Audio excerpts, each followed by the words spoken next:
people to be kind towards each other, particularly during these difficult times.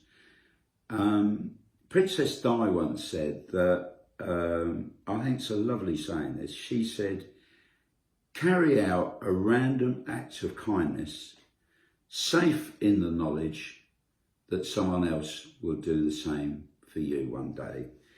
And I think in life, it's really important to be kind and to empathise with each other and to be understanding of each other and to be supporting of each other. And I'll tell you one story, a random act of kindness. Many of you are much younger than me. Yeah, back in the 1970s, early 1970s, I was about 19 years old, and I'd done a job at Kew Gardens. No, it wasn't Kew Gardens, it was the Chelsea Flower Show actually. And I'd worked a really hard job in this sort of catering tent thing. And on our last day, we all got together and we had a bit of a drink in the pub. And I was okay whilst I was in the pub, but when I hit the fresh air going home, and I was going home on my own, I started getting a bit wobbly. And I'd had too much to drink. And around that time, there were a lot of Scottish in London, and on the very next day, they invaded the pitch at Wembley and tore up bits of Wembley turf and misbehaved like mad. But anyway, I was going home on the last tube and I started conking out and falling asleep. Anyway, this complete stranger, a Scotsman, I remember the Scottish accent, came up and said, asked me, what station are you getting off? Because, you know, this is the last train and I want to make sure you get off all right. And he did. He kindly woke me up and I staggered, wobbling off, a bit drunk, worse for wear. And I got off at the station that I needed. It was Kilburn.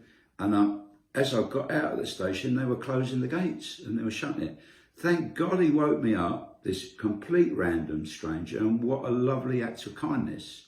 And, you know, and this could have been one of the marauders on the pitch, but, you know, what a good turn he done me, because A, it helped ensure I got home pretty safely, you know, nobody stole off me, or I didn't end up at the end of the line and really struggle to get home. What a really good turn he'd done me. So lovely. Just to talk a little bit about myself, I used to be a probation officer, and quite a tough job.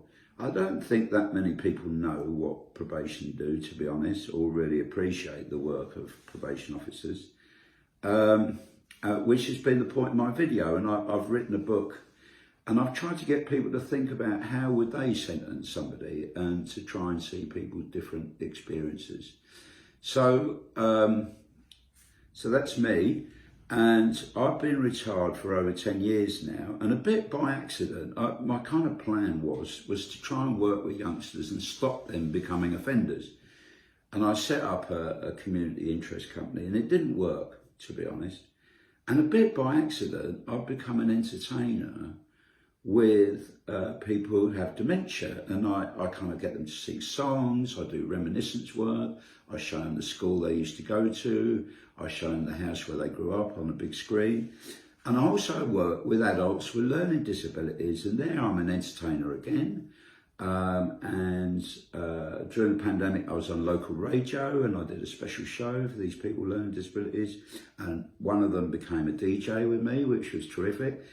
And 2 evenings a week, I work with these adults with learning disabilities. And I'll tell you what, although I don't earn a great deal of money, I'm 69 now, I don't earn a great deal of money, but I tell you what, I love my work, you know, and these people with learning disabilities are so welcoming and smiley, and we all, as a community, we all support each other, you know, and we have a great time. We're all there with great smiles on our faces. So, and that's it.